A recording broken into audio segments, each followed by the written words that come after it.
नमस्कार दोस्तों, मैं डॉक्टर अनिल कुशवाहा आज आपके लिए पुनः लेकर आए हैं प्रैक्टिस सेट में चर्चा करने वाले हैं 9th सी पार्ट की।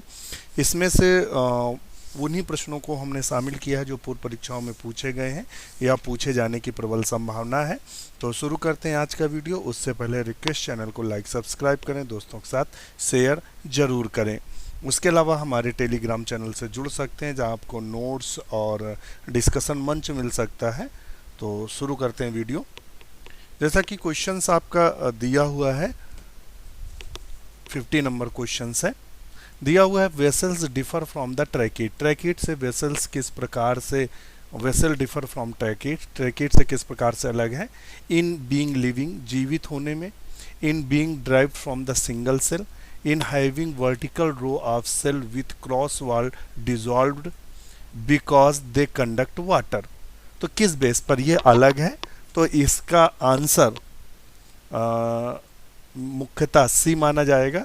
अनुलंब कोशिका पंक्ति रहने में जिसके पास की भित्ति घुल जाती है, तो हम इसका ऑप्शन सी करते हैं। आप भी बताइएगा कि आपके अनुसार इसका ऑप्शन क्या सही होगा। कहीं कहीं ऑप्शन डी दिया हुआ, ध्यान रखना, कहीं कहीं ऑप्शन डी दिया है, मगर मेरे हिसाब से डी नहीं होकर हमारे हिसाब से सी सही है। नेक्स्ट क्वेश्चन देख लेते हैं, नया क्वेश्चन क्या कह रहा है। फिर भी आप अपने ओपिनियन हमें दे सकते हैं। नया क्वेश्चन है, sprouting of potato under storage condition is due to. भंडारण में आलू के अंकुरण का कारण क्या है? बताइएगा, भंडारण में आलू के अंकुरण का मुख्य कारण क्या है? ऑक्सिन है, जिब्रेलिन है, इथाइलिन है, साइटोनिन है, तो साइटोकाइनिन है। तो बताइएगा मुख्यतः मुख्य कारण भंडारण में जर्मिनेशन का क्या होता है? तो वो ऑप्शन होगा जिब्रेलिन। क्या होता है? जिब्रेलिन। ये ध्यान रखिएगा, ऑप्शन इसका हम बी सही करेंगे। नेक्स्ट क्वेश्चन देख लेते हैं। नया क्वेश्चन हमसे क्या कह रहा है।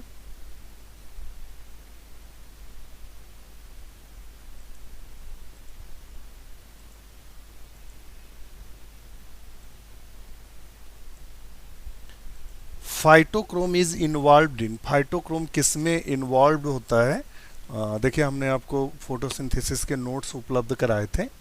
तो किसमें उत्पन्न होता है? फोटोट्रॉफिज्म, फोटोपीरियडिज्म और फोटो रेस्पिरेशन और फोटोफॉस्फोराइलेशन। तो किसके लिए ये मुख्यतः जिम्मेदार होता है या इन्वॉल्व होता है? फाइटोक्रोम। तो फाइटोक्रोम मुख्यतः जो इन्वॉल्व होता है, तो 52 का हम लोग सही आंसर क्या करेंगे? तो वो करेंगे बी, फोटोपीरियडिज्म में, दीप्तकालिकता के लिए मुख्यतः।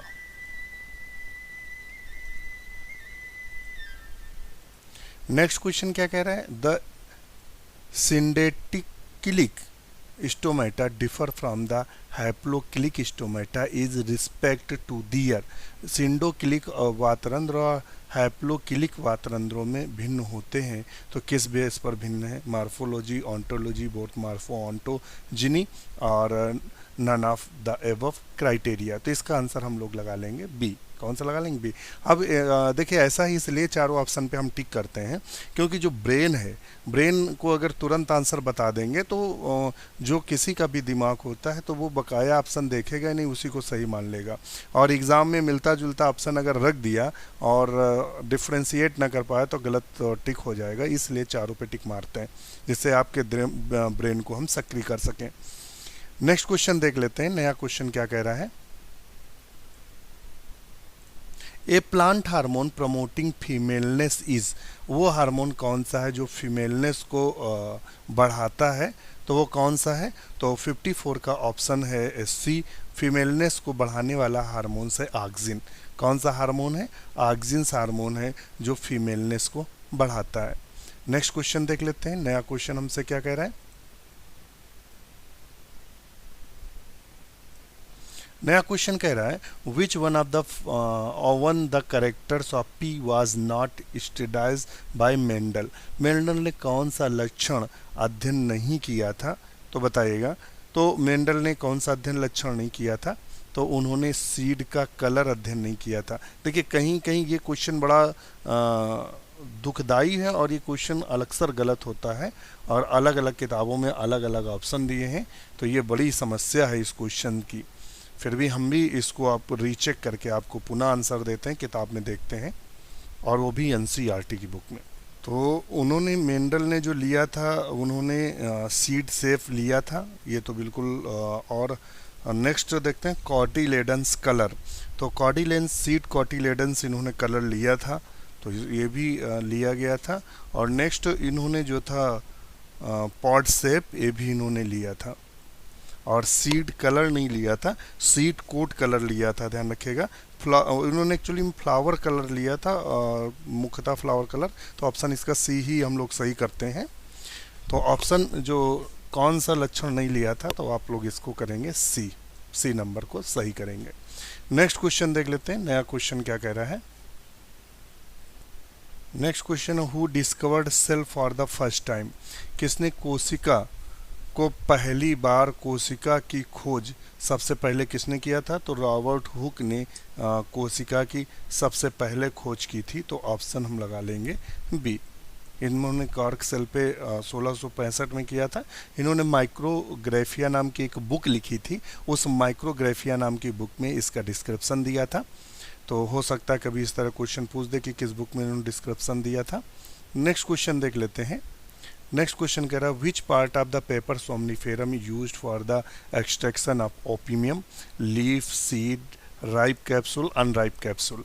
तो किससे प्राप्त करते हैं? जो लेटेक्स प्राप्त करते हैं, जिससे हम अफीम प्राप्त करते हैं, वो किससे प्राप्त करते हैं? तो कच्चे फल से प्राप्त करते हैं। और एक्चुअली में जो पेड़ होता है, पेड़ में जो यहाँ पॉमी लगा रहता है, इसको कट कर देते हैं, उससे क्या निकलता है? लेटेक्स निकलता है, जो हम अफीम के रूप में यूज़ करते हैं।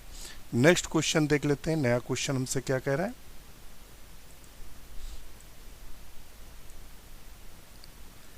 बॉटेनिकल नेम ऑफ साल इज। साल का बॉटेनिकल नेम क्या है? तो सोरिया रोबुस्टा बोलते हैं। क्या बोलते हैं? सोरिया रोबुस्टा।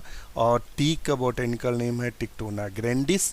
तो चूंकि यहाँ का ऑप्शन होगा बी, और डलबर्जियो सिसो सीसम का नाम है, टर्मिनेंडस इंडिकस ये इमली का नाम है। तो ऑप्शन हम इसका बी लगाएंगे। हमने चारों आपको बता दिया है किसका क्या नाम है। नेक्स्ट क्वेश्चन देख लेते हैं, नया क्वेश्चन क्या कह रहा है।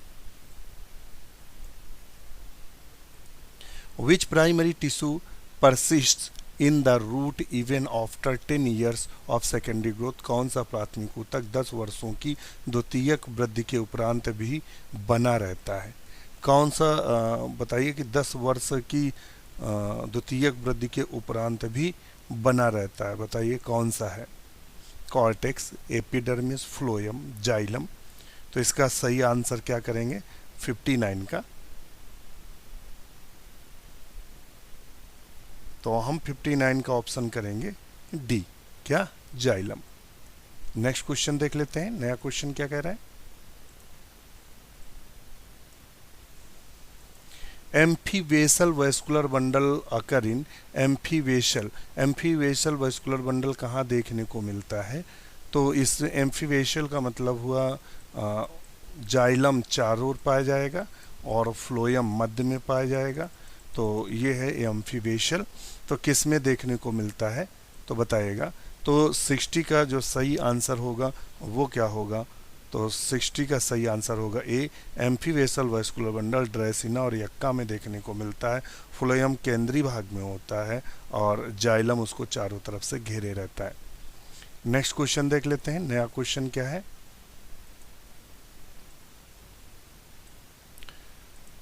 The leaflet are the attached at the tip of petiole that leaf is called। यदि पत्रक पर्णवृंत के शीर्ष पर जुड़े होते हैं तो उस पत्ती को कहते हैं। If leaflet are attached at the tip the petiole that leaf is called, उस लीफ को हम क्या बोलते हैं बताइएगा।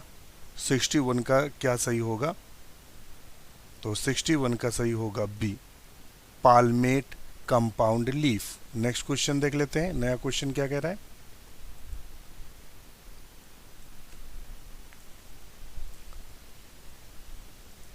विच plant is known as the flame of forest. Flame of forest किसे कहते हैं?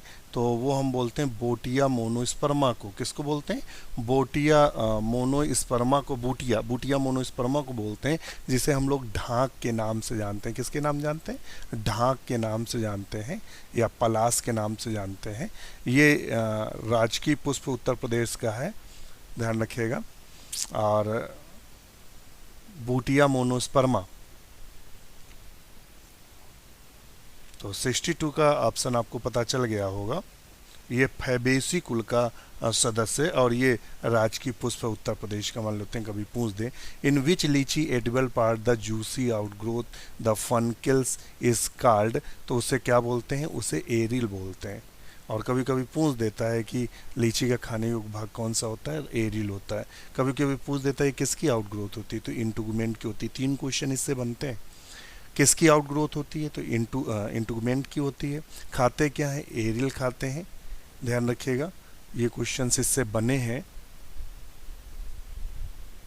नेक्स्ट क्वेश्चन देख लेते हैं। नया क्वेश्चन हमसे क्या कह रहा है,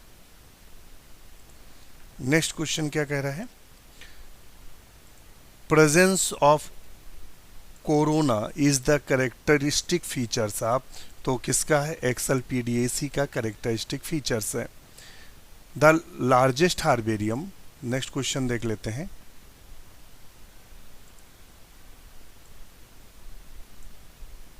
the largest herbarium of India, ये आपके टीजीटी पीजीटी का कॉमन क्वेश्चन है। इसके अलावा ये हायर एजुकेशन के असिस्टेंट प्रोफेसर बॉटनी के 2018 में जो एग्ज़ाम हुआ था उसमें क्वेश्चन रखा हुआ था।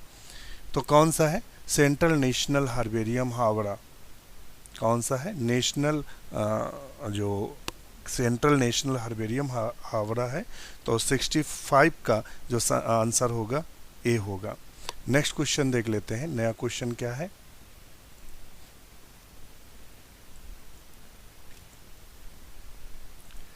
Coralloid root are found in, coralloid root किसमें पाई जाती है, पाइनस, लाइकोपोडियम, साइकस, डायप्टेरिस। तो इसका सही आंसर क्या होगा, तो इसका आंसर होगा साइकस। साइकस में कोरोलॉइड रूट पाई जाती हैं, 2 रूट पाई जाती हैं, एक नॉर्मल रूट पाई जाती है, कोरोलॉइड रूट पाई जाती है। कोरोलॉइड रूट जियो नेगेटिव होती है, ध्यान रखिएगा। ये सतह पर फैलती है, ये क्या होती है, सतह पर फैलती है कोरोलॉइड रूट। और इसमें क्वेश्चन जो बनता है, एक तो ये बनता है, दूसरा बनता है कि ये सिम्बियोटिक होती है। इसमें ब्लू ग्रीन एल्गी पाए जाते हैं। कौन पाए जाते हैं, ब्लू ग्रीन एल्गी, नॉस्टॉक और एनाबीना की जातियां पाई जाती हैं। नॉस्टॉक साइकेडी और एनाबीना साइकेडी में भी यही 2 पाई जाती हैं। तो ये 2 जातियां पाई जाती हैं। तो यहाँ से क्वेश्चन ये बने हैं। तो आपको पूरी जानकारी हमने दे दी। Coralloid root are found in, तो वो साइकस में पाई जाती है। देखिए क्वेश्चन पुनः पूछा आपके सामने, कोरोलॉइड रूट साइकस कंटेन, तो क्या कंटेन रहता है, तो साइनोबैक्टीरिया पाए जाते हैं। क्या पाए जाते हैं, साइनोबैक्टीरिया। या कहीं आंसर दिया गया रहे ब्लू ग्रीन एल्गी, या आंसर दिया रहे आपका नॉस्टॉक और एनाबीना, इनमें कुछ भी होगा तो उसी को सही करेंगे। तो ऑप्शन इसका ए सही। अभी देखिए हम आपसे चर्चा भी कर रहे थे, क्वेश्चन भी सेम टू सेम आपके पास रख दिया गया। नेक्स्ट क्वेश्चन देखते हैं। The association of algae and fungi for the formation of lichen is an example of शैवाल और कवक का सहचर लाइकेन बनने सहचर लाइकेन बनाने के लिए किसका उदाहरण है, बताइएगा किसका उदाहरण है। तो ये इसमें क्या करते हैं, दोनों बेनिफिट उठाते हैं। तो 68 का जो सही आंसर होगा वो होगा म्यूटेलिज्म। क्या होगा, म्यूटेलिज्म। दोनों को बेनिफिट मिलता है। नेक्स्ट क्वेश्चन देख लेते हैं। नया क्वेश्चन हमसे क्या कह रहा है, haplontic type of life cycle present in, haplontic life cycle किस में देखने को मिलती है, बताइए। तो 69 का सही आंसर क्या होगा, तो 69 का आंसर होगा डी, स्पाइरोगैरा में हैप्लॉन्टिक टाइप लाइफ साइकिल देखने को मिलती है। नेक्स्ट क्वेश्चन देख लेते हैं। नया क्वेश्चन क्या कह रहा है,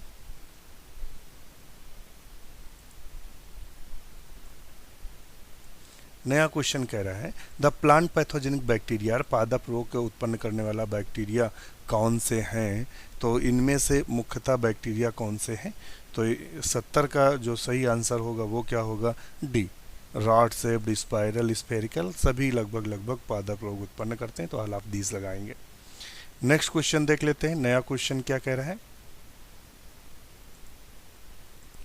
नया क्वेश्चन कह रहा है पेप्टिडोग्लाइकॉन प्रेजेंट इन, पेप्टिडोग्लाइकॉन किसमें उपलब्ध है? Cell wall of mycoplasma, cell wall of fungi और cell wall of the many bacteria, cell wall of the some plants. तो 71 का सही आंसर क्या होगा? तो सी होगा, cell wall of the many bacteria peptidoglycan देखने को मिलता है। नेक्स्ट क्वेश्चन देख लेते हैं। नया क्वेश्चन हमसे क्या कह रहा है? Single strand DNA are found in, ये कॉमन क्वेश्चन है, इसको रट लेना, आप इसको सोते जागते रट के रखना, क्वेश्चन रखा रहता है। तो सिंगल स्ट्रैंड डीएनए किस में पाया जाता है? तो इसमें पाया जाता है, ऑप्शन इसका सी सही है। नेक्स्ट क्वेश्चन देख लेते हैं। नया क्वेश्चन क्या कह रहा है? The poisonous snake fangs are attach to, poisonous जो स्नैक होता है उसकी जो फैंग्स होती है वो किससे अटैच रहती है? बताइएगा। मैंडिबिल, मैक्सिला, प्री मैक्सिला और क्वाड्रेट। विषैले सर्पों में विषदंत जुड़े होते हैं, तो बताइएगा किससे जुड़े होते हैं? तो 73 का क्या सही आंसर आएगा? तो 73 का आएगा कि मैक्सिला से। किससे जुड़े होते हैं? विषैले सर्पों में जो विषदंत होते हैं वो मैक्सिला से जुड़े रहते हैं। तो ऑप्शन इसका हम करेंगे, क्या लगाएंगे? बी। तो आपको अगर पिक्चर दिख रहा होगा ये, तो ये आपका मैक्सिला है और ये फैंग्स है। तो मैक्सिला से फैंग्स जुड़ा हुआ है, ये मैक्सिला है, ये फैंग्स है, अर्थात ये यहाँ ये तो फैंग्स है, ये दोनों जो फैंग्स होते हैं ये आप दिख रहे होंगे पिक्चर में, यही फैंग्स हैं, इसीलिए दो छिद्र नज़र आते हैं। और इसके जो ऊपर बोन होती है उसे मैक्सिला बोलते हैं, ये दिख रही है तो मैक्सिला से जुड़े रहते हैं। तो समझ गए होंगे आप पूरी कहानी को, ये फैंग्स दो दिख रहे हैं। चलिए नेक्स्ट अपने टॉपिक पे आते हैं और अपनी बात करते हैं। रंध्रक मैग्नम घिरा रहता है, तो किससे घिरा रहता है? तो बताइएगा। तो ऑप्शन इसका सही क्या होगा? 74 का। तो 74 का सही आंसर आप लोग गेस करें। 74 का आंसर हम लोग लगाएंगे डी। क्या लगाएंगे? D. Exoccipital and basioccipital and supraoccipital, ध्यान रखिएगा। एक्सऑक्सीपिटल, बेसी ऑक्सीपिटल एंड सुप्रा ऑक्सीपिटल से घिरा रहता है। नेक्स्ट क्वेश्चन देख लेते हैं। नया क्वेश्चन हमसे क्या कह रहा है? नया क्वेश्चन कह रहा है D attachment of the gravid proglottids in tapeworm is called, फीता क्रम में ग्रेविड प्रोग्लोटिड का अलग होना कहलाता है, तो वो क्या कहलाता है? बताएगा। ऑटोलाइसिस या एपोलाइसिस, तो वो कहलाता है एपोलाइसिस। तो 75 का सही आंसर होगा क्या? सी, एपोलाइसिस कहलाता है। नेक्स्ट क्वेश्चन देख लेते हैं। नया क्वेश्चन हमसे क्या कह रहा है? नया क्वेश्चन को which of the following is a सीलन ट्रेट, इनमें से कौन एक सीलन ट्रेट है? बताइएगा। तो कौन है? सी फैन है या सी कुकुम्बर है, सी हॉर्स है, सी लिली है? तो सीलन ट्रेट कौन सा है? तो 76 का आंसर हम लोग क्या लगाएंगे? बताइएगा। सी फैन एक सीलन ट्रेट है, तो ऑप्शन हम लगाएंगे ए नंबर, सी फैन। नेक्स्ट क्वेश्चन देख लेते हैं। नया क्वेश्चन हमसे क्या कह रहा है? नेक्स्ट क्वेश्चन हमसे कह रहा है हेट्रोमॉर्फिक न्यूक्लियाई अकर इन, विषम रूपी नाभिक पाए जाते हैं, तो बताइएगा किसमें? मसल सेल्स में, ह्यूमन जर्म सेल में और न्यूरॉन्स में और सीलिएटेड प्रोटोजोन्स में। तो किसमें देखने को मिलते हैं? तो 77 का हम लोग सही आंसर करेंगे डी, सीलिएटेड प्रोटोजोन्स में दिखाई देते हैं। Which one of the following is not a deuterostome, निम्न में कौन ड्यूटेरोसोम नहीं है? तो बताइएगा इनमें से ड्यूटेरोसोम कौन सा नहीं है? बताएंगे। तो 78 का ऑप्शन लगाएंगे घोंघा। घोंघा क्या है? प्रोटो, घोंघा क्या है? प्रोटोस्टोमिया के अंतर्गत आता है। नेक्स्ट क्वेश्चन देख लेते हैं।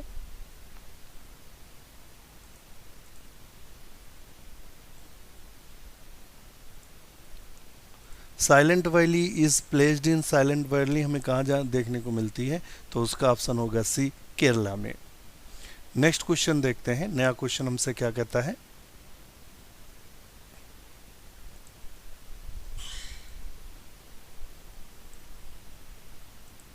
When a population first increase slowly, then rapidly and finally become constant, the population growth curve is, तो इस तरह के पॉपुलेशन का ग्रोथ कर्व कैसा होगा? तो 80 का हम लोग सही आंसर क्या करेंगे? तो वो होगा एस शेप्ड। क्या होगा? S shaped. नेक्स्ट क्वेश्चन देख लेते हैं। नया क्वेश्चन हमसे क्या कह रहा है?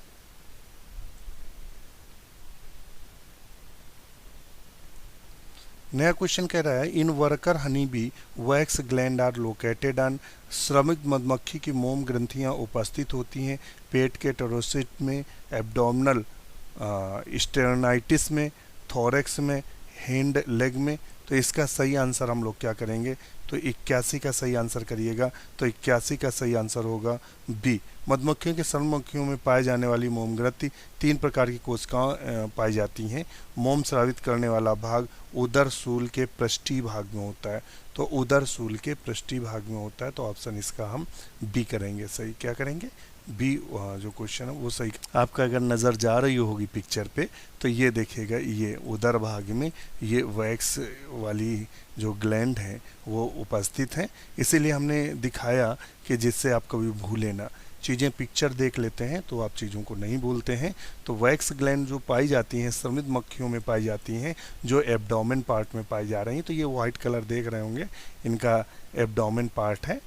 तो हमें लगता है आप इस तरह से भूलेंगे नहीं, कि भूलने की स्थिति नहीं आएगी। आप यहाँ भी देख रहे होंगे मधुमक्खी के ये वाले एब्डोमेन भाग में हमें वैक्स ग्लैंड देखने को मिलती है। तो अब मुझे लगता है आप कभी नहीं भूलेंगे इस चीज़ को। नेक्स्ट क्वेश्चन देख लेते हैं। नया क्वेश्चन क्या कह नया क्वेश्चन कह रहा है most abundant protein in the human body. कौन सी प्रोटीन मनुष्य के शरीर में प्रचुर मात्रा में पाई जाती है? तो बताइएगा हीमोग्लोबिन, क्रिएटिन या कैलोजन, इनमें से कौन सी है? तो 82 का हम लोग सही आंसर करेंगे। क्या है बताइएगा? हीमोग्लोबिन रक्त में पाई जाती है और इसका सही आंसर हम लोग करेंगे कैलोजन। क्या करेंगे? कैलोजन। ये नेक्स्ट क्वेश्चन देख लेते हैं। नया क्वेश्चन हमसे क्या पूछ रहा है? Question enzymes are. इंजाइम्स क्या होते हैं? तो इंजाइम्स जनरली जो होते हैं वो प्रोटीन्स होते हैं। जनरली 83 में इंजाइम जो जनरली होते हैं प्रोटीन्स होते हैं। The yolk sac in mammal is. स्तनधारियों में योक सैक होता है vestigial structure, digestive structure, secretory structure, excretory structure. तो बताइएगा 84 का सही आंसर क्या होगा? तो 84 का होगा बी, डाइजेस्टिव स्ट्रक्चर होता है। कैसा होता है? पाचक संरचना होती है। तो आज के लिए इतना ही। वीडियो कैसा लगा हमें कमेंट जरूर करिएगा। और दोस्तों इसी के साथ नमस्कार।